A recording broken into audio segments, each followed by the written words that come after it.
Genya's a demon? In Demon Slayer Season 3, Episode 6, we learned a bit more about Genya's demonic form, as well as found out what caused the rift between Genya and Sanemi. Plus, a few other things, so let's talk about it. This episode picked up right where Episode 5 left off. Genya foaming at the mouth with pitch black eyes, fangs for teeth, and Tanjiro wondering why and how Genya is in this state. Well, if you didn't know, one of Genya's secret abilities is that he's able to consume demon flesh, and when he does so, he can temporarily absorb their demonic abilities like blood demon arts. The stronger the demon, the stronger Genya is. According to the canon fanbook, Genya is able to do this due to his strong jaw and special digestive organs. This ability definitely gives Genya an edge in his fights, but that wasn't necessarily the case when he tried to go up against Hontengu, but we'll get to that later in the video. However, as a demon, Genya is a bit bolder, stating that Tanjiro didn't defeat the Upper Moon 6 with his own strength, and that it will be Genya who slays Hontengu and becomes a Hashira. Now I gotta say, I love how pure Tanjiro is in this scene, saying he and Nezuko will fully support Genya's dream. It gives main character energy that leads to the problem at hand. Hontengu hasn't faded to dust, and Tanjiro realizes there's a 5th clone hiding. However, as Tanjiro realizes this, so does Sekido, and now the 4 Hontengu clones work together to stop Tanjiro, which leaves everything up to Genya.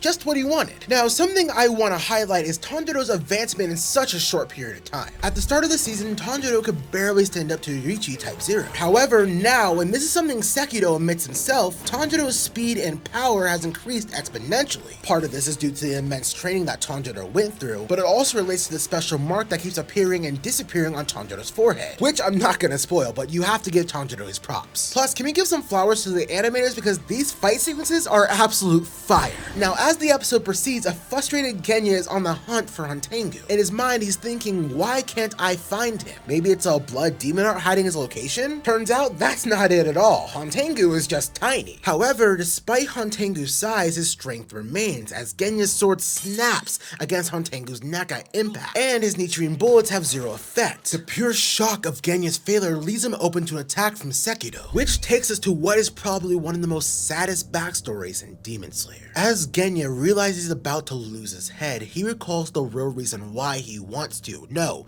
needs to become a Hashira, is to see his brother and apologize. You see, when Genya and Sanemi were young, they took on the role of men of the house. Their dad was an abusive deadbeat who was killed by a rival, leaving behind a single mom with 7 kids. And on a late night, Genya and Sanemi's mom didn't return home. So, like the big brother Sanemi was, he searched for her while Genya stayed home to watch over his 5 siblings. However, suddenly a beast burst through the door, slashing Genya's face and taking the lives of the others. And Genya would have been next if Sanemi didn't spear that beast out of the window. Following his promise to protect his family, Genya ran to get help, but this is when he witnessed something unimaginable. As the sun began to rise, Genya found Sanemi, bloodied, bruised, scarred, and standing over his mother, who laid there unresponsive. Genya didn't know at the time that that beast who attacked his family was his mother, who turned into a demon. So he called Sanemi a murderer, creating the relationship we know now. As we return to the present moment, Sekido's staff draws near, and it's here Genya recalls the promise he and Sanemi made to protect their family, along with Sanemi's last laugh and smile towards him. Genya, now full of tears, regrets that he'll never be able to apologize for what he said. Regrets that he'll never become a Hashira because even if he survived, he has no talent. And for whatever reason, Sanemi doesn't consider Genya his brother. Essentially, Genya accepts his fate, but thankfully Tanjiro arrives and saves the day, screaming for Genya to not give up on his dream to become a Hashira. And despite Genya's initial failure, focus on and go slice Hontengu